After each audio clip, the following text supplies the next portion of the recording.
Today we're going to cover Pushya Nakshatra. We'll be talking about all of the planets, and we're going to have Mars where it will be debilitated. So this should be an interesting conversation about planets in Pushya. Hi, Jay. Hello. How are you? Well, I'm going down the political rabbit hole. So I've been on watching the news all day actually. Yeah. That drives me nuts when I do that, when I get hooked. Like by I the end of know, it, but I'm honest fuming and I'm stressed. It's crazy. it was really sad. Honestly, this whole situation in the world, not just the U, like in general, like Yeah. because they have this NATO thing. It's all over everything's Yeah. political right now. Anyway, I've been kind of tied to that all day. So my brain is, I guess it's good for a change. I've been political all day. Polyteching. Now something more a little well, I mean, it could apply, I guess. A little bit Could more apply. auspicious, a Yeah. little bit more, yeah. Pushya Nakshatra is actually a very auspicious nakshatra. So if you want to start an event, anything that is, you want a swift nakshatra like Pushya. Yeah. I'm going to start with the degrees of Pushya, and I'll just put it on the side of the screen here. But we have to take the conversion into consideration. I've said this in other videos too. In the sidereal, it's at 3 degrees and 20 minutes of Cancer to 16 degrees and 40 minutes of Cancer. And when you do the conversion, which is a 23-degree difference in the tropical zodiac, you have to look at 27 degrees and 27 minutes of Cancer to 10 degrees and 46 minutes of Leo. So that's the conversion for that. And just to go through some of the very basics of what's related to this nakshatra, the deity of Pushya Nakshatra is Brahaspati. The symbolism is a lotus flower or a cow's udder because it's related to the breast and milk and nourishment. The Vimshotri Dasha planet is Saturn, so Shani is the planet. Its guna triplicity is Rajas, Sattva, Tamas. Its motivation is Dharma, and the I could see quality, that. yeah, it's very, we'll see, like Brahaspati is the priest, right? So he's trying to get you to do the right acts, the moral acts, so that you could be victorious in whatever endeavors you undertake. We'll see that as we go through this nakshatra. And then the quality of this nakshatra is swift. It seems like a very sweet nakshatra, but once when we get into it, it's very aim oriented, to know when to do something and how to do it so that you come out of the other end getting the result that you want. And the meaning of Pushya means perfect and auspicious. And then the old name for Pushya is Tishya, which the Tishya is referring more to the auspicious aspect of it. We'll get into all of these meanings in detail as we go. But those are the basic things that we need to understand about this nakshatra. Sorry, I was just gonna say if Saturn is so basically Sun and Saturn are enemies, right? Yes. Okay. So then that's not looking good. So the forecast for Sun in Pushya Nakshatra. Actually, the forecast for all the malefics in Pushya Nakshatra, we'll get to it, but it's not as good as the benefic planet. So Sun is a mild malefic, so it fits in the camp of Saturn and Sun. I mean, Saturn and Mars. But we'll talk about that as we go through it. So this nakshatra is very much related to initiation of new endeavors, because you are looking for a victorious kind of an outcome.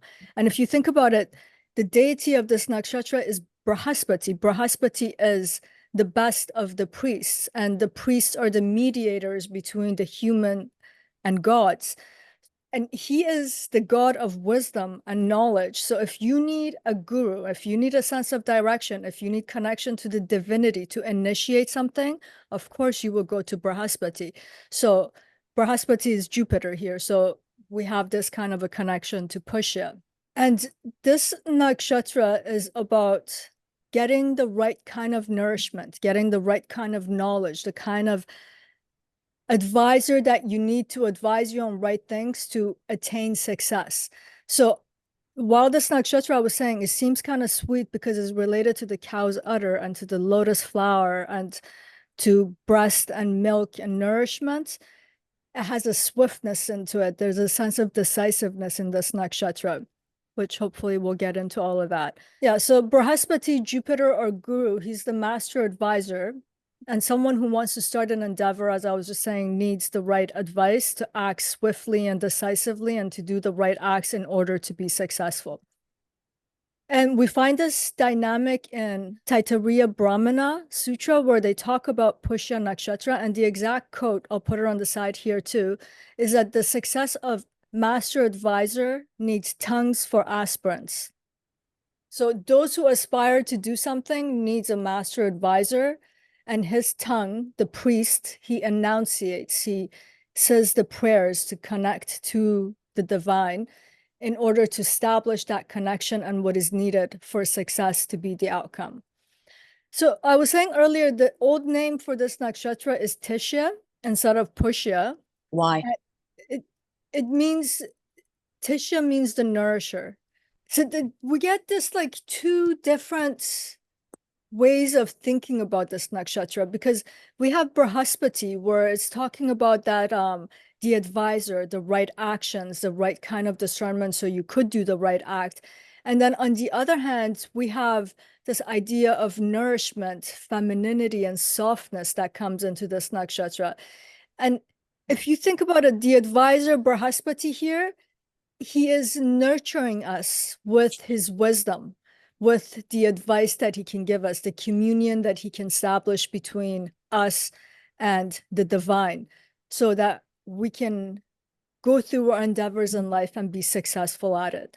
So there's this a contrast in this nakshatra. And later when we bring Saturn as a Vimshotri, Saturn is a malefic.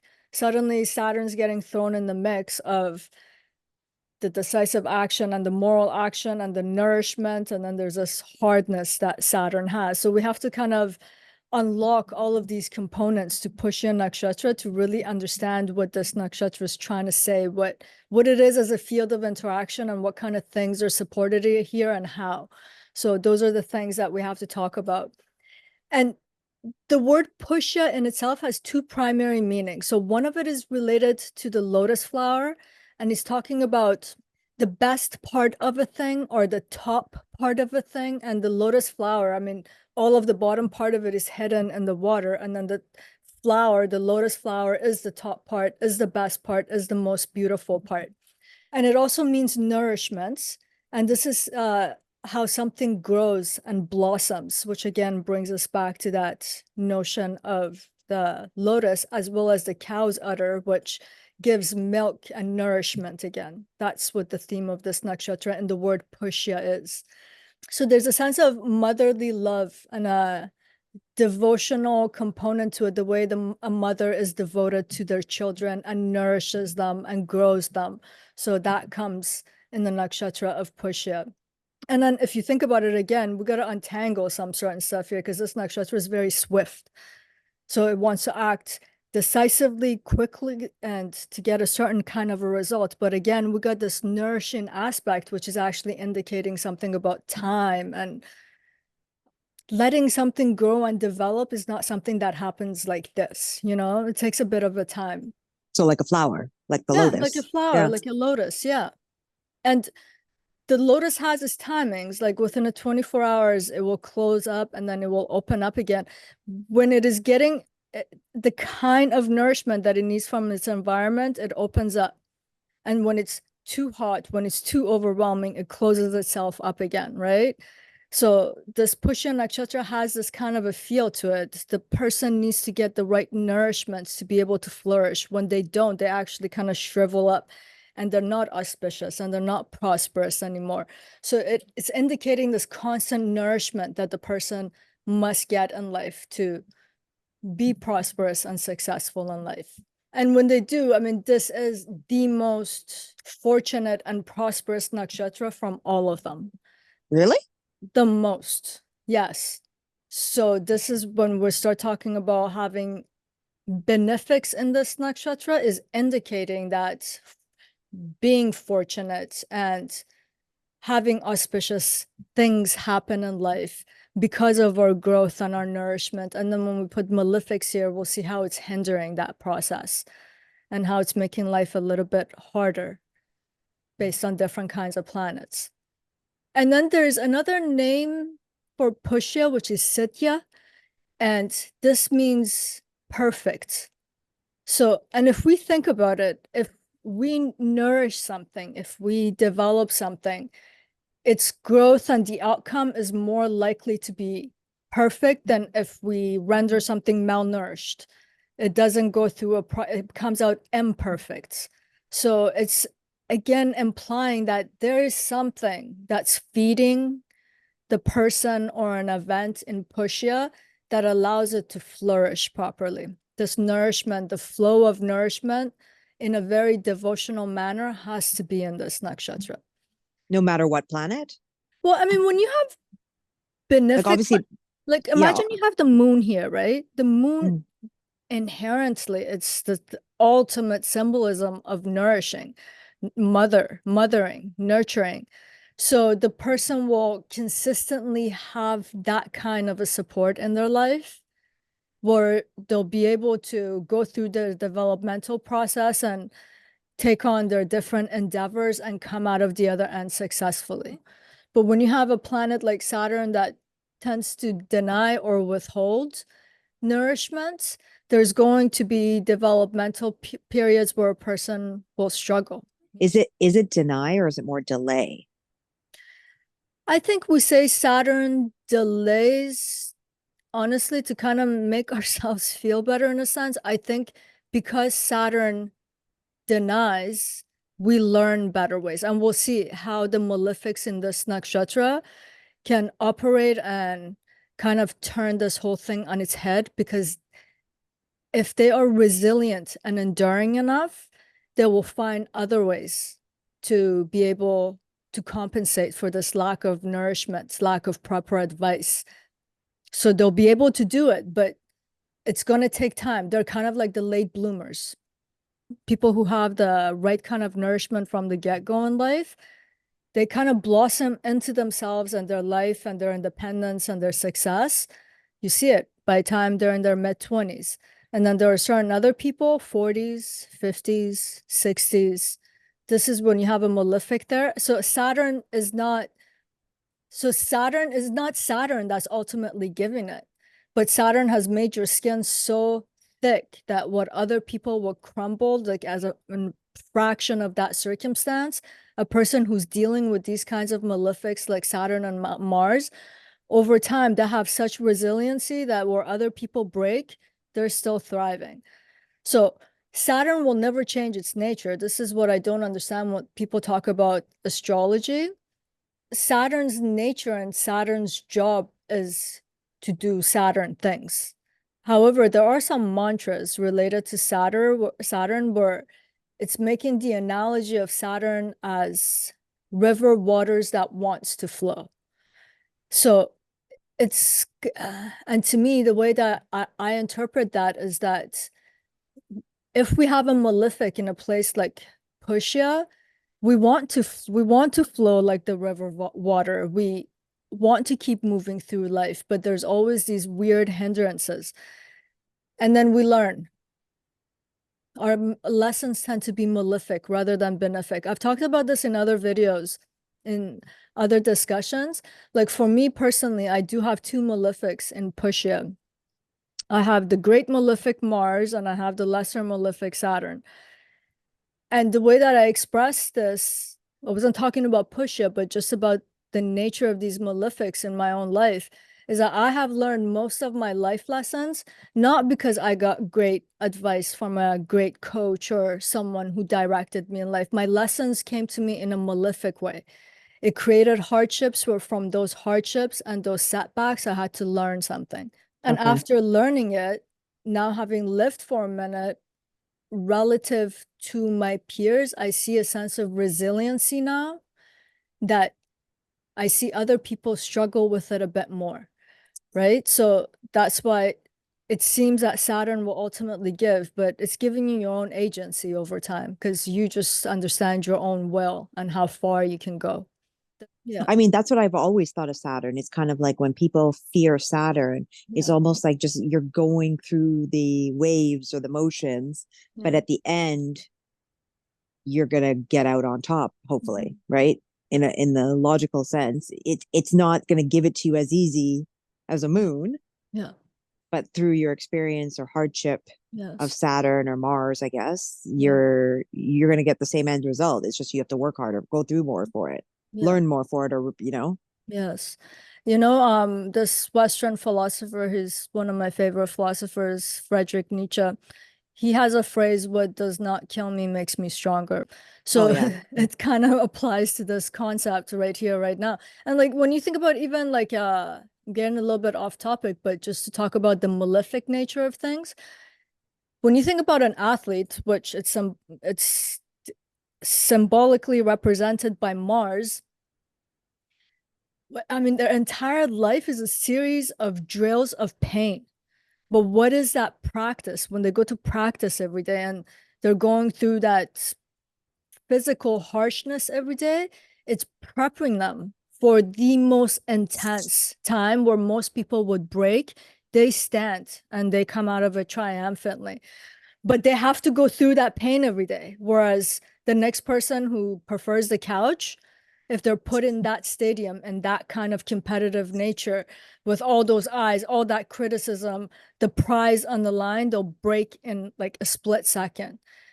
Whereas they can show up even with a flu and somehow they play and somehow they win.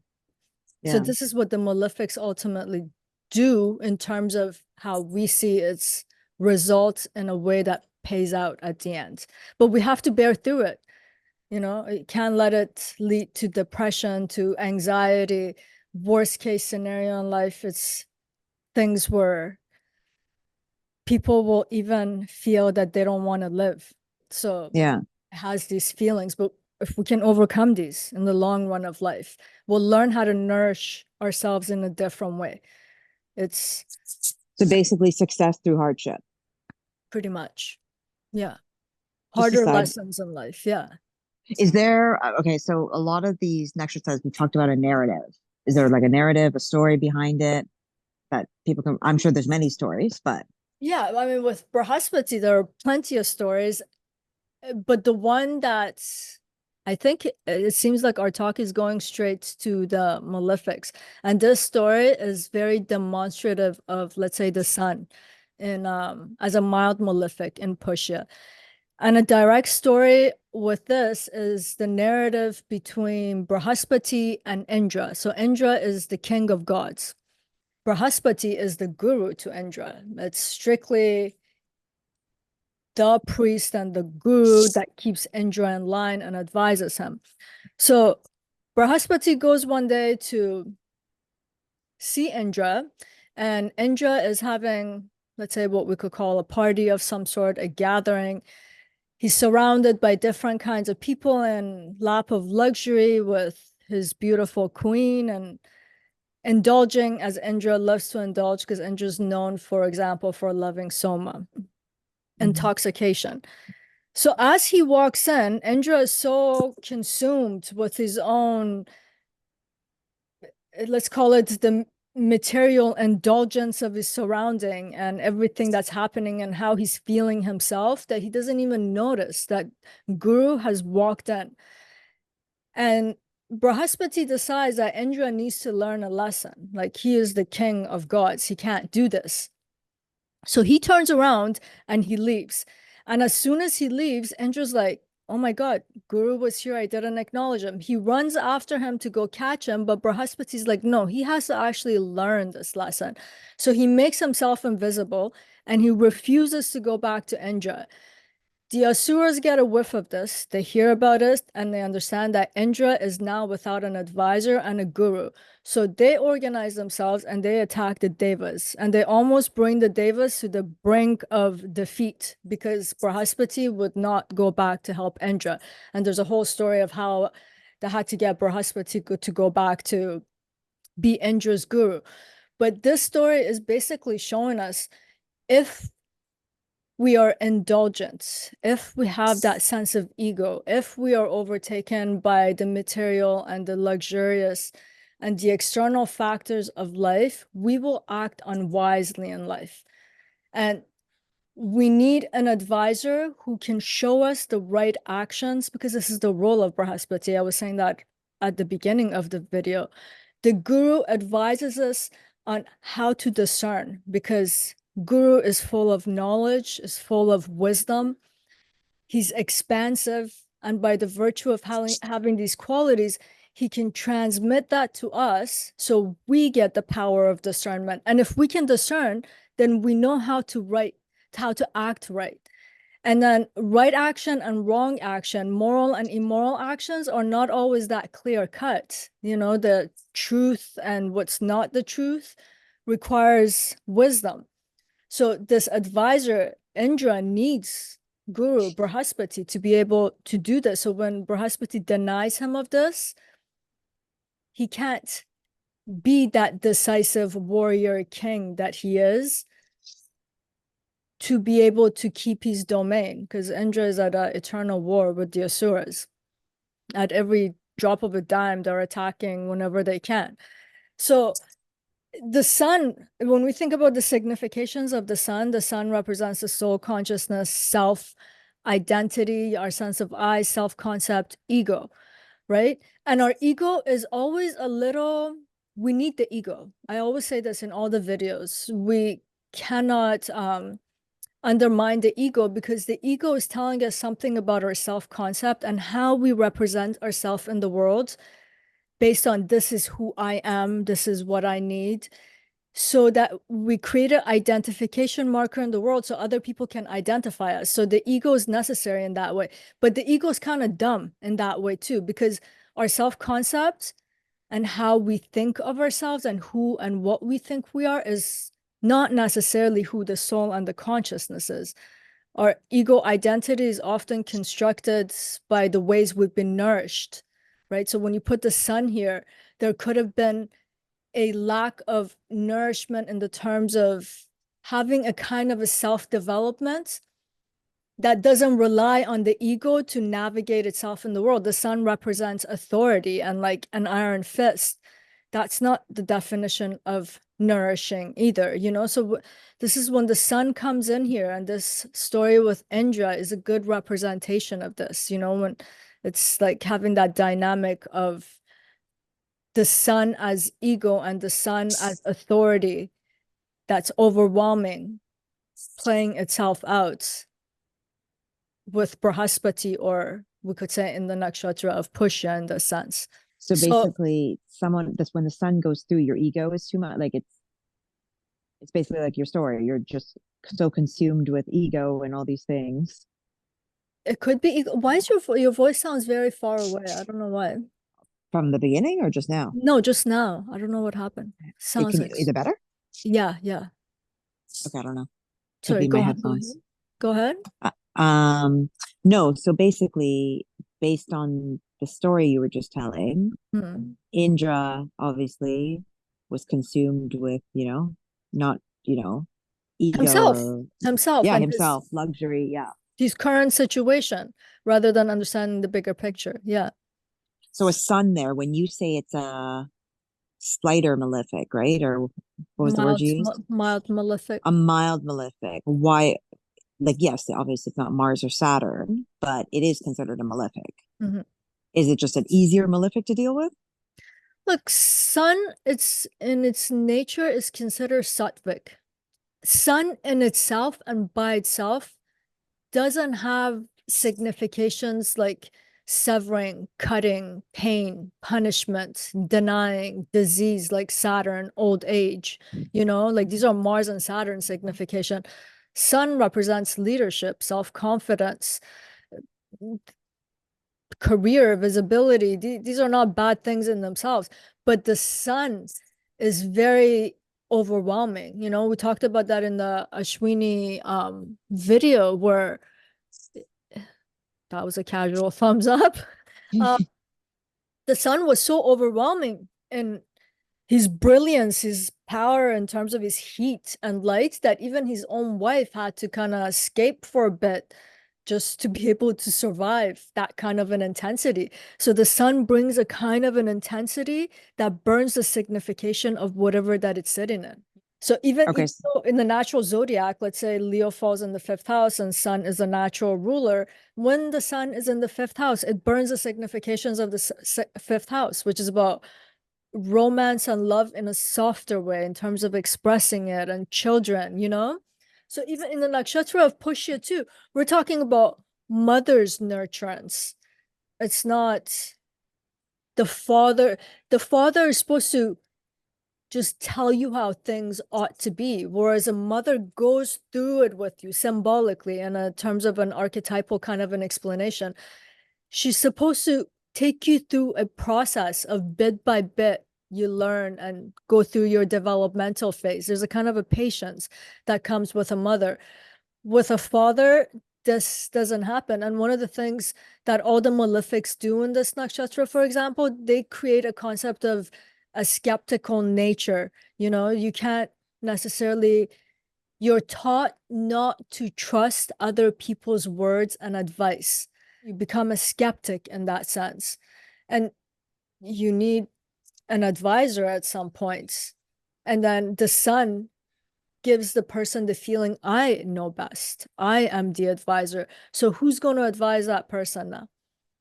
How is that person going to receive the kind of nourishment they need? But if the sun is there, the sun, at least if somebody still has a father, Yeah. the father would act as the nourishing, as the person that's guiding. I would assume. I don't know. I'm asking. Yeah. I would think that the father would take that role. Yeah. And then, so the sun is the center, right? So the sun acts as a center where it attracts everything to itself. So the sun here will actually create a kind of a dependency, let's say as a father to the child that it's nourishing. So it creates this kind of dependency because the mother, because they're teaching you the mother archetype, when they teach you bit by bit, you don't get that sense of reliance where the father is leading. So let me give you an example. The best way to nourish someone is not to give them a piece of fish. Is to give them a little bit of the fish every day to sustain them, to keep them alive, while slowly every day you teach them how to fish themselves so that they eventually become great fishers who can feed themselves.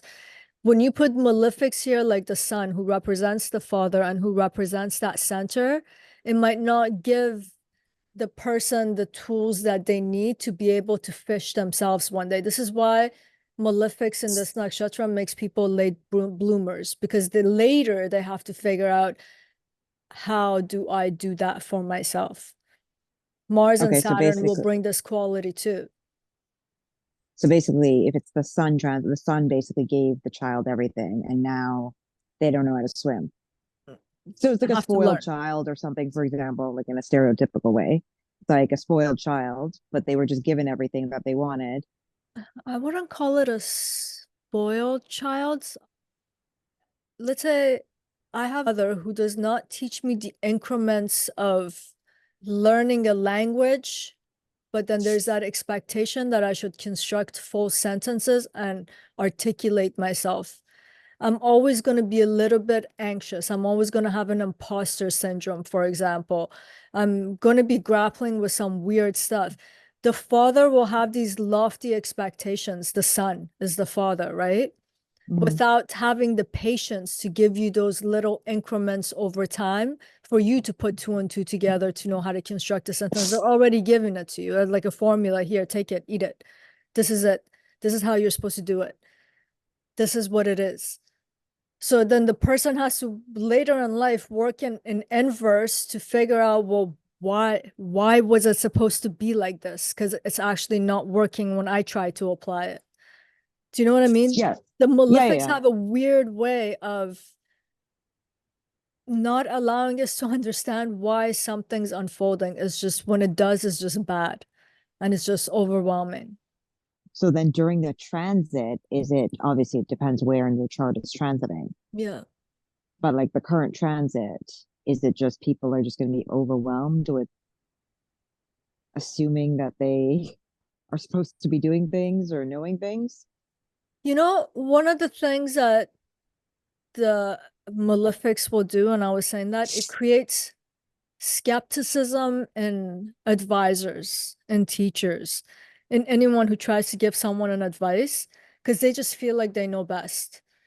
And sometimes we don't know best. So when it's transiting here, you might be in great need of a guru or an advisor, someone who can give you a greater power of discernment to do the right actions, someone who can connect you to someone else or something so that you can be fortunate or victorious in that endeavor. And there's this burden of, I got to do it myself. I got to do it myself. I got to tuck the stomach. I got to do it, so you don't seek for advice. You don't get help. You do feel overwhelmed. You're skeptical about what people say. You don't believe them. I mean, one of the stories about Brihaspati, his father is a sage. So he's Brahma's grandson, Brihaspati. And his son is born of Brahma, and he's born of a coal that's still hot from the fire. That's why he's called a fire sage, and Brihaspati is the son of a fire, not Agni fire, because he's born of a coal. And the mother of Brihaspati, the translation of her name is trust, faith, and confidence. So everything that he comes up, like the fire is about illumination, is about knowing. And then trust and faith is just, and confidence, you just have, like, for example, you will have confidence in someone else. You will have faith in someone else. You will trust someone else. If you can see whether if they're a good advisor or not a good advisor, so that you'll put your confidence in them. But when you have malefics here, it hinders all of these, it doesn't let you even see if someone's giving a good advice or not. You might also get bad advisors in your life. So it indicates these kinds of malefic, like when Mars goes into Pushya and fall, and it's going to retrograde there, and Mars's retrograde is long, like good God, is really long. So how long is it? By the time it goes in and by the time it comes out, it's about 5 months, I think. Yeah, 5 to 6 months. It's a few months. Taking the right actions, getting the right advice, getting the right advisors, having a sense of confidence to swiftly act. All of these things get hindered. Someone might procrastinate with this when they should be acting. They'll be like, oh, I don't have enough information. I don't have enough knowledge. I don't know anything. I totally feel like an imposter. I'm not doing anything right now. And the time has passed. Or someone could act very foolishly almost without knowing enough, head first. What do they say? Act first, think later. So all of this is showing you there's something wrong with the discernment here. There's something wrong with the action process here. And obviously success is not going to be at the other end of it. So that Mars getting debilitated there, Mars is getting debilitated in Cancer, but Mars is also a malefic that doesn't do so greatly in Pushya. So it can indicate all of these things. Which is really interesting, actually. I guess you don't want to put this in, but because you have two negatives or two planets there, you do, like, I procrastinate, which could explain maybe because mine is whatever sun in there, but you get things done. Or is that because you're forcing yourself to get things done? No, I've learned to get things done.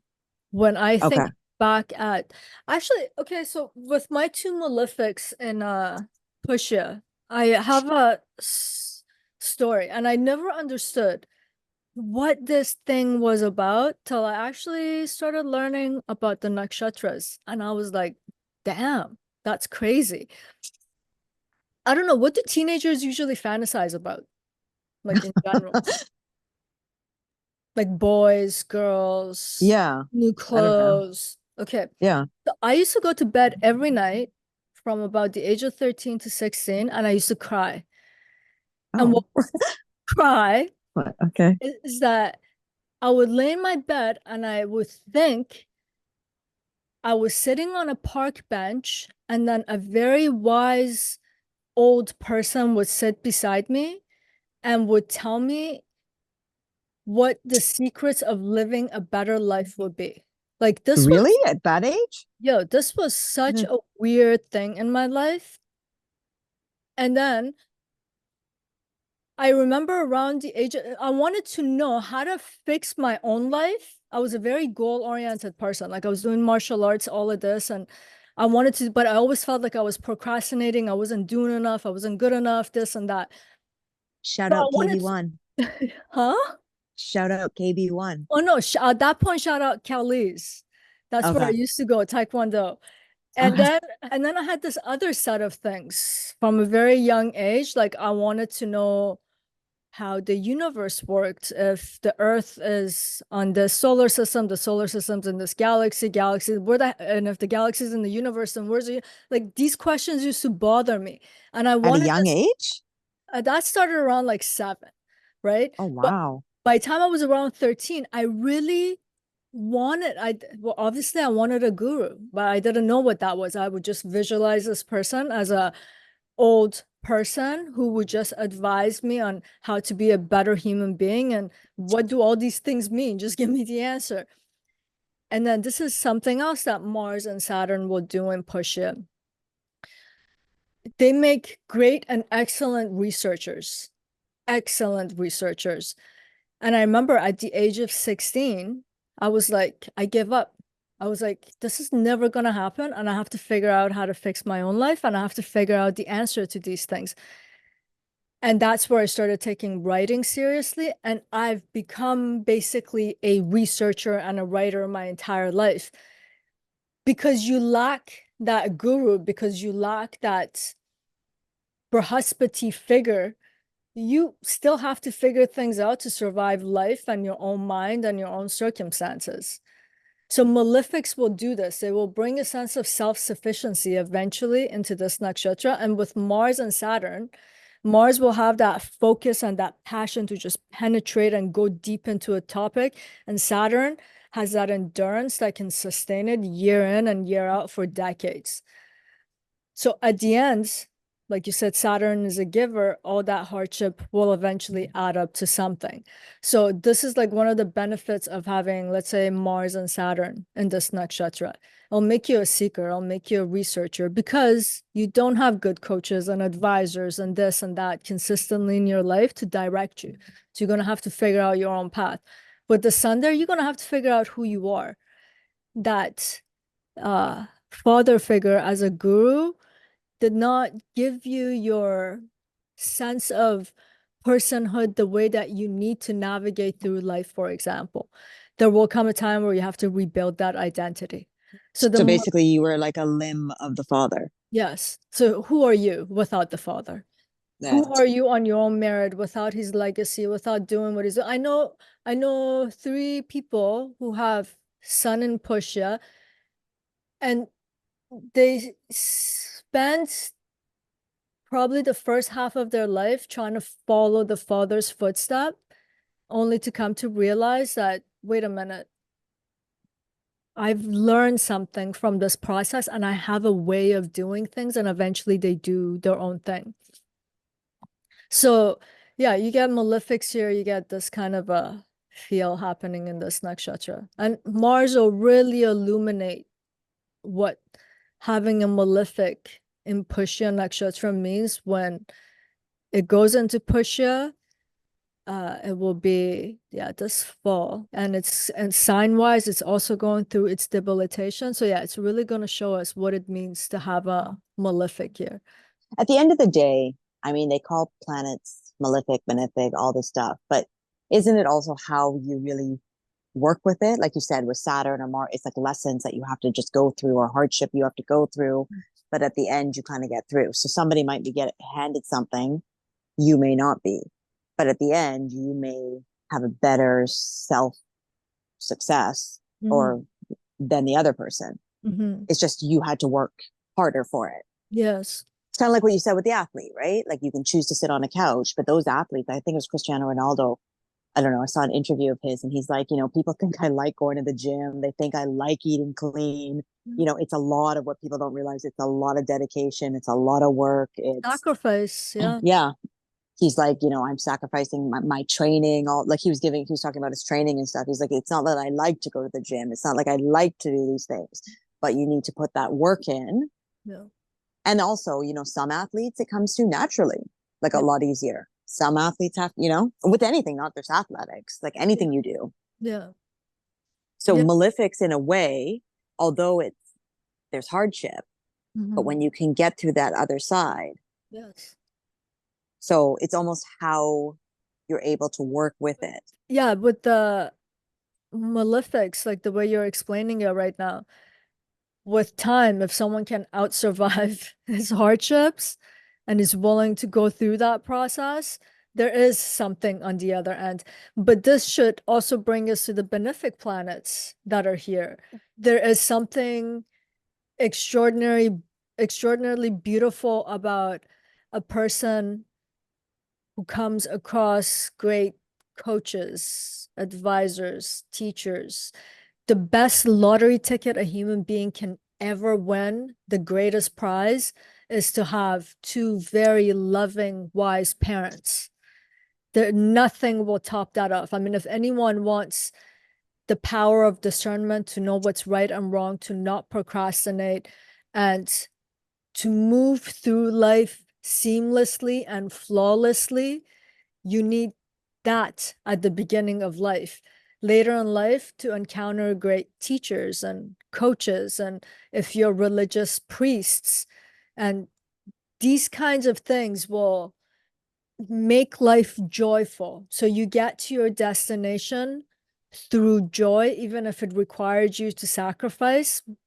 Someone's always showing you, look, child, you're sacrificing time with your friends and going on a drinking binge, but you're going to go to the Olympics because you're doing A and B and C. And if you add D and E and all these other benefits, that it's, they're showing you, and there's a sense of joy in the process and in the outcome in the product. With the Malefics, you don't get that sense of joy in the process, but eventually you could get to a point where you're like, okay, through all the stuff that I learned that was so difficult, I know how to do the right thing now. It does take the joy out of it, whereas the benefics makes it auspicious because you do get success, but in the process too, you're moving down the right path and you're not banging your head against the wall all the time. You're not 13 crying, going to sleep every night, right? Yeah, that's really sad. Someone's tucking you in and they're like, trust yourself.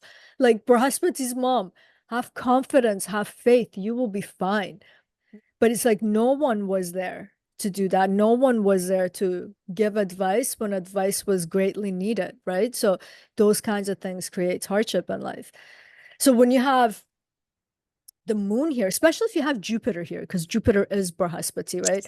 The significations of Pushya, that's expansive nature of it, the good luck, the fortune, the success. These are all the symbolic meanings for Jupiter too. So they're almost synonymous in terms of what they indicate and what the symbolism of Jupiter is.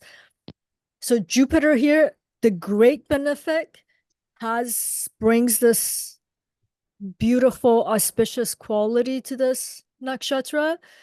And moon is the nurture, like the cow's udder and the milk here. It's nurturance that have the same symbolism that has great resonance here. Venus is receptive and soft, and Venus is also a guru. They're gurus of a different type, but by the virtue of the fact that Shukra or Venus is the guru, she will also give you the power of discernment in terms of giving you the knowledge that you need to know what the right action is, so that you can know what the timing of things are, so you can do the act at the right time.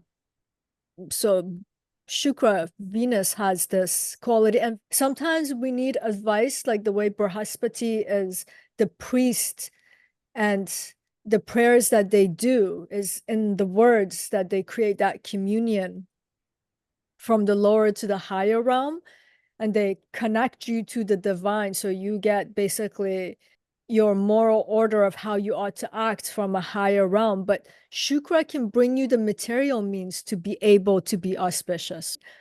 Because sometimes in life, we literally just need a new laptop to start that project, right? We just need Yeah. a little bit more money just to go there to do that thing, to be auspicious. So the act itself might require some material mediation, and Venus will let us do that. And that Mercury also is considered a benefic in this nakshatra. And Mercury is the intellect, it is about discernment. So again, it's providing you with what you need in terms of what this nakshatra supports and what it's trying to do. And Venus is transit after the sun. Venus is done in Pushya, Okay. and then everything's cleared out of there. I mean, we're not going to have anything really here till next year except Mars. Okay. And the sun is transiting for like a month, basically. Not through that nakshatra. Yeah, through the sign. It's about Yeah. 2 weeks. It's about 12.5 days that it transits through Pushya Nakshatra. But yeah, every year around that time for that amount of time is there. And then since Mercury and Venus are always hovering around the sun, so around the same time, Venus and Mercury will be going through it unless one of them's retrograding and it's fallen way far back.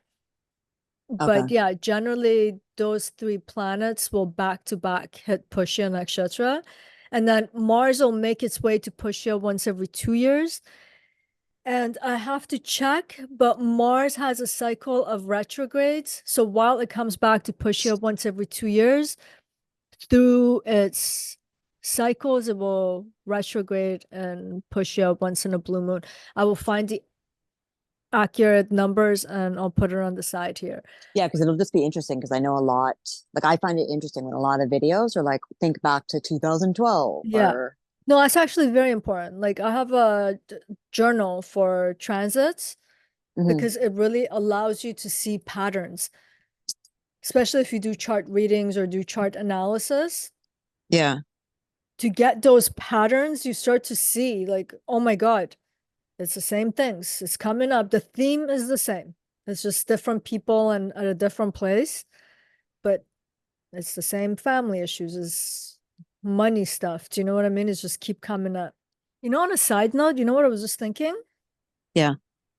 Just came to my mind. I'm like, this whole like that whole story of like thinking about I need someone to show me the way. It stopped around the age 16. And then Brahaspati, Jupiter's maturation age, is the age of 16.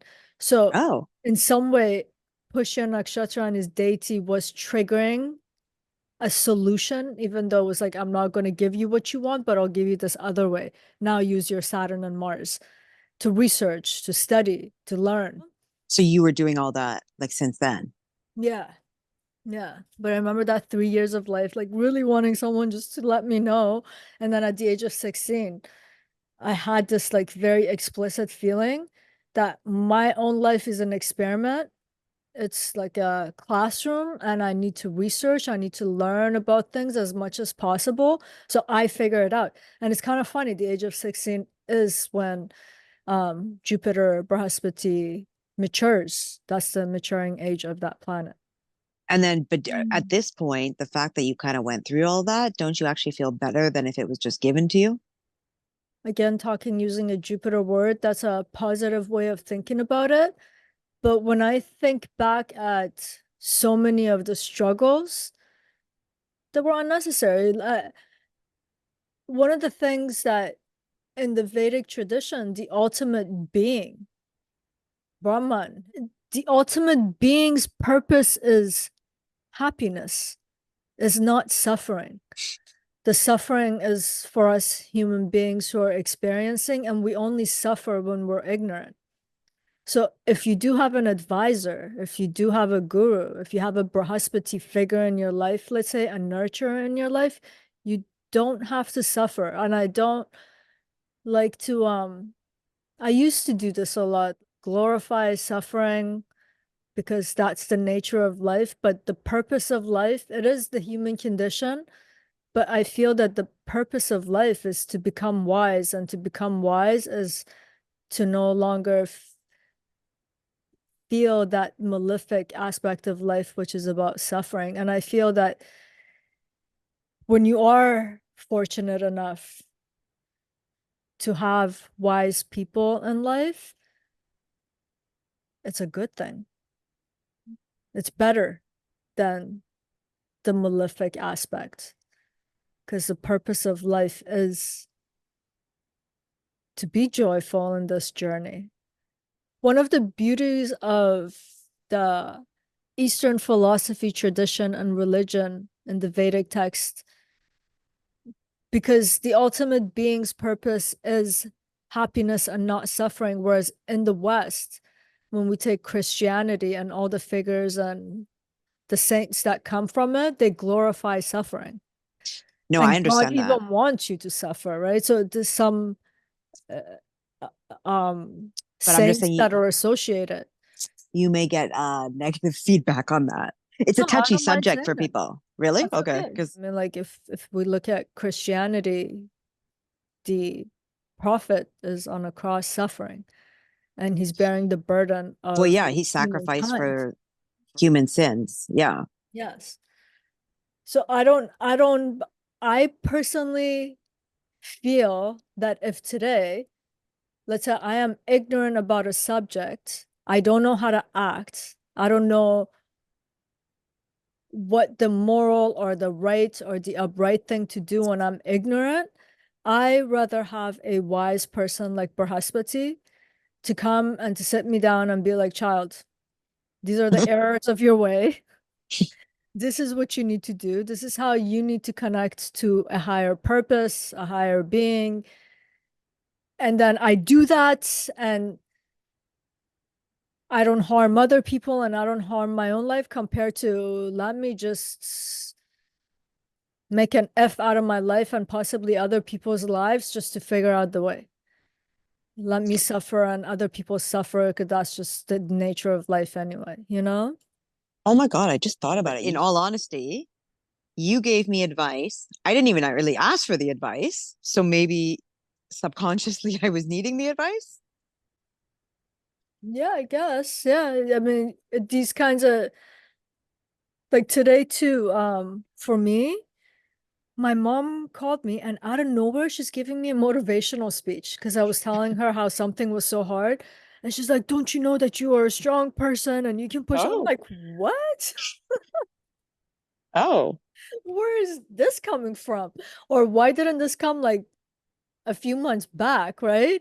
But yeah, I guess it's like the transit, someone's coming in to illuminate something, you know? No, but yours was specific. It was random, but it was also I am untrusting of the advice. Like normally well, that's my whole problem. That was my whole thing. I've been sitting on and procrastinating Mhm. out of fear and not knowing and not trusting and not having the correct advice. Mhm. Right. So it was, I just thought of it now. It was pretty like it was a random conversation to begin Yeah. with, Yeah. but I don't know if that's why. And you're kind of the random person to even like like give me that advice. Mhm. And you know what? Maybe if I went back to my chart and looked at when I've gotten similar signs about the same topic, I wonder if something was transiting through that as well, right? Right. Pushya. Right. Because I wonder, I've written down a few dates of when you said that to me.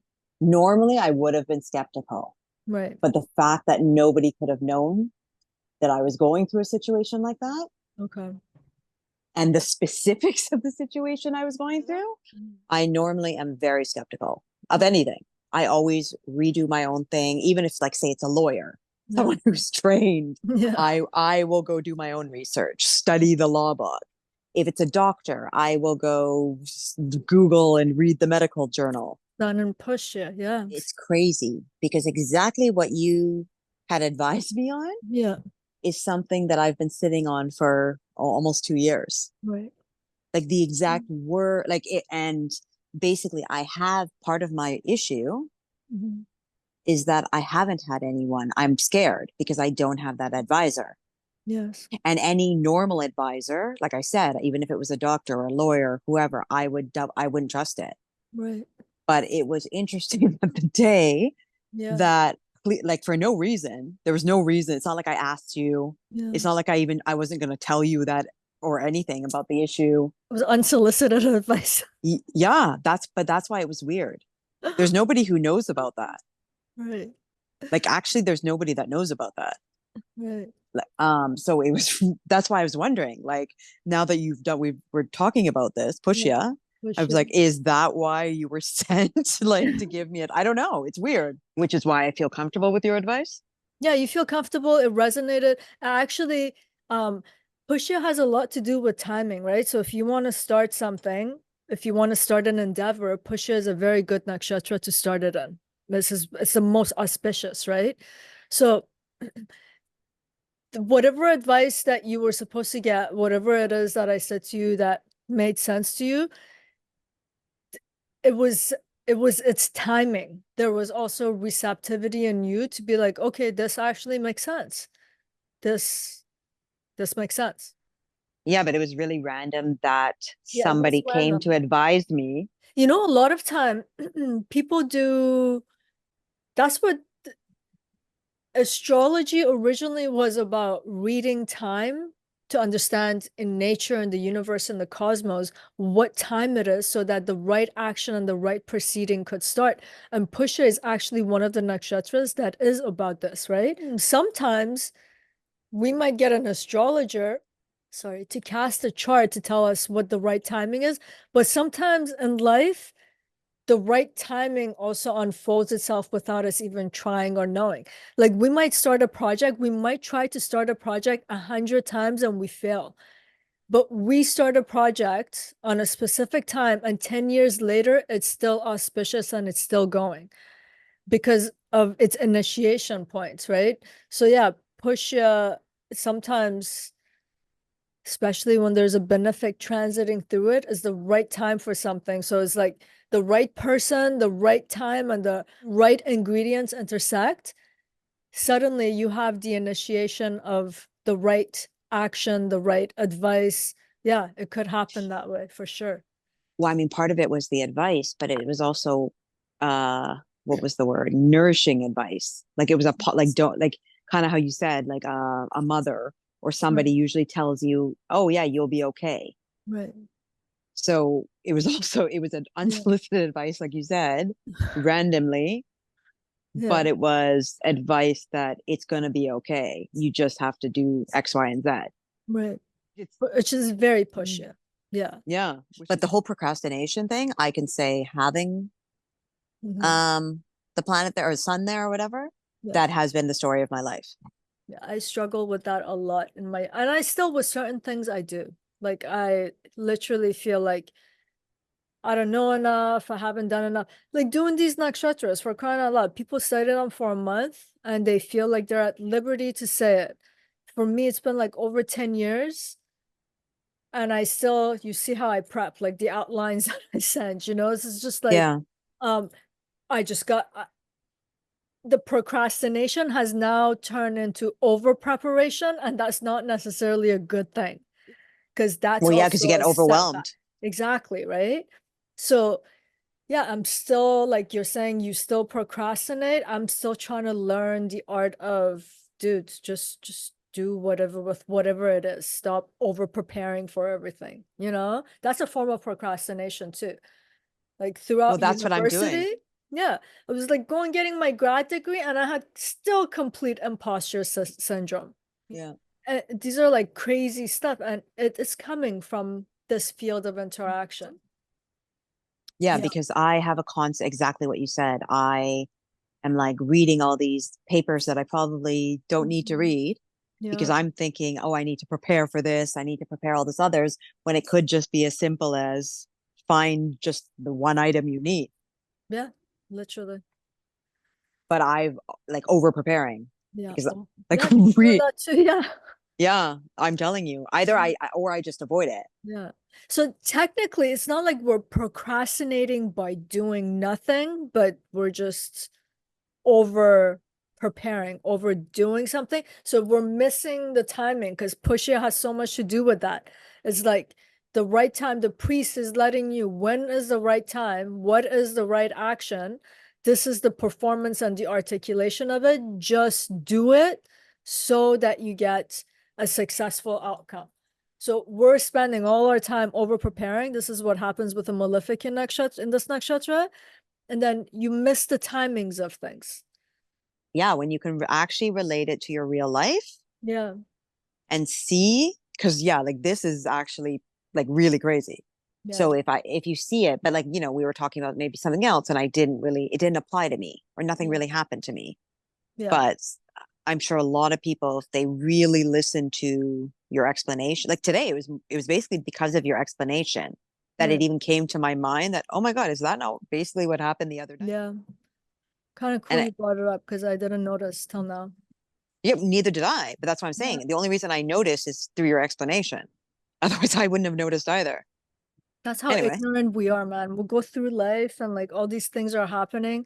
You know, when they say in the past, people were more connected to nature, for example.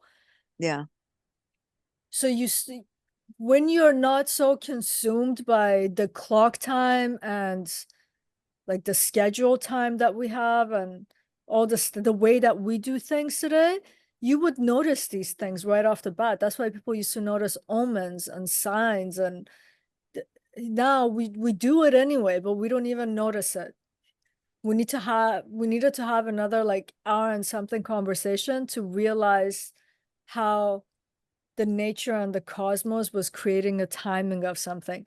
But imagine we were so in tuned as it was happening, we could realize that, and then we could establish that same connection with the moment and its elements, its devas. It would be pretty grand. But actually, that's a good topic to do. yeah, we even need more of a guru now than more than ever. We need Brahaspati now. Oh yeah, in the world. No, but it's actually really exactly what you said. Like people would see omens and stuff. And to be Yeah, honest, in my personal life in the last couple of years, I have become started seeing a attuned. lot Yeah, of, yeah, a lot of things that I probably never would have noticed. Like yeah, maybe it's just because I'm noticing it now. yeah.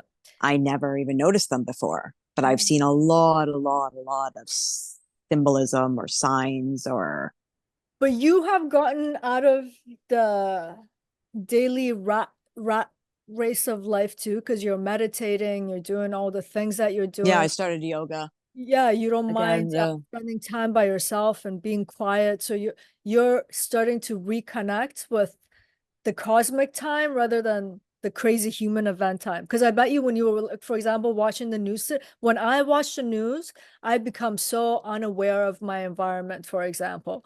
Yeah, that's true. But you're creating these pockets of moments where it's just you and something beyond the daily Yeah, and I'll market. admit, So you're I noticing the omens and the signs. yeah, I'll admit, like even the other night, I think we got off the phone late, Yeah, but I still felt that I needed to do it good. because you would think that after that conversation, I'd just be Yeah. like, screw it, I can't do anything. Mm. I did cry the whole night though after that, but regardless, I made a point to do it. I did my meditation, I did my yoga, I did my rituals, I did all of that. Yeah. Because now I do find it does bring me an inner peace of some sort. Yes. Silence, funny enough, like exactly what you said about the news. Like when you read the news or Twitter or X as it's called now, Yeah. it can bring a lot of anxiety and chaos and Yeah. then sometimes, I mean, not only that, like I like sitting and watching animals even randomly now. Yeah. Yeah. So You get in tune with it. Because if your mind is really full, this is what I've noticed. The sign will even come and you might even cuss the sign like why is this thing here? Why is yeah, that dog barking so loud? But it's like, if you're actually in tune with it right now, it's saying something, but we don't notice these things anymore. We don't know what time it is. We don't know it's a timing for what. Therefore, we don't know the action of what.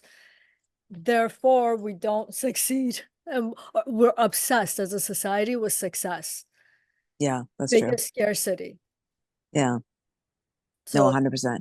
Even though the symbolism that I see, I know it means something now. Like now, I think I'm at a point in my life where I'm sitting more in silence or yoga or all these things, or just sitting in nature and trying to experience it. I might not know what it means, yeah, even what it's telling me, but I know it means something. yeah. But another element that has to be in Pushya is like the sign, the guru is like for example, by the virtue of the fact that Jupiter is a priest and he's about knowledge and wisdom, he's saying it's saying something about him encouraging us to, for example, to reflect and to meditate. When we reflect and meditate, we create a connection with the divine. And through that connection with the divine is that we understand this is my purpose, and to serve this purpose, this is the right action. So like all these sequences that's very almost ritualistic and ceremonial comes in the Pushya Nakshatra. So the animals might give you a sign, but there has to be more to it in terms of, okay, now what is the sign, the discernment, what is the right action, and then for you to perform the right action so that it's a successful endeavor. Do you know what I'm saying? Yeah, yeah. So, but just the fact of letting the mind to do that part that's related to Brahaspati is like to meditate and to contemplate, to be able to see it. That's a huge step. So I wonder if when And having a malefic there, I mean, it's not going to hand it to you that easy Amazing. too, right? I think that's good for just giving You a went through feel in for the yeah, you went Pushya. through all the malefics. Yeah. Basically, you generalize, but still. Yes. Yes. And just the benefics will support that nourishment that's required in this nakshatra, whether the nourishment is coming in the material form, in the form of like a motherly nourishment of sustaining someone's development, or if it's coming through Jupiter, which is getting the right Wisdom. advice, teacher wisdom, yes. And Mercury will give you the power of discernment, the information that you need, the connection. Sometimes you need people connection to succeed in your endeavors, to do the right actions. You actually need other people. So Mercury acts as a benefic here too. So yeah, it works out well. Okay, well, that was a riveting experience, almost like a karmic experience. I learned a lot, and I realized it completely felt like real life experience. Yeah. Yeah, that was a good connection. Thank you for that. Thank you for sharing. Well, thank you, because honestly, if you weren't discussing it, it would never have come to my mind. So interesting connection, and obviously, I learned. That's how I clued in. Yeah, we both learned. That's awesome. I think that's it for today. I think we can wrap it up. Yeah, sounds good. And if you guys want more information on my chart reading and chart analysis, as well as the courses, go to my website. I also post the articles there, and the YouTube videos are organized there, and much more. Check it out. And then you guys, please, if you have real life experiences, put it in the comment boxes, because I'm always trying to learn. I need case studies. And Yeah, yeah, I'd be interested if other people have real life experiences, because yeah, if I yeah, didn't learn today, I wouldn't have yeah. ever clued in. Yeah, it's really good to actually hear how people experience these transits, or in a natal chart is really important to understand the nakshatras. That's it for today. Much love. Till next time. Bye. Bye.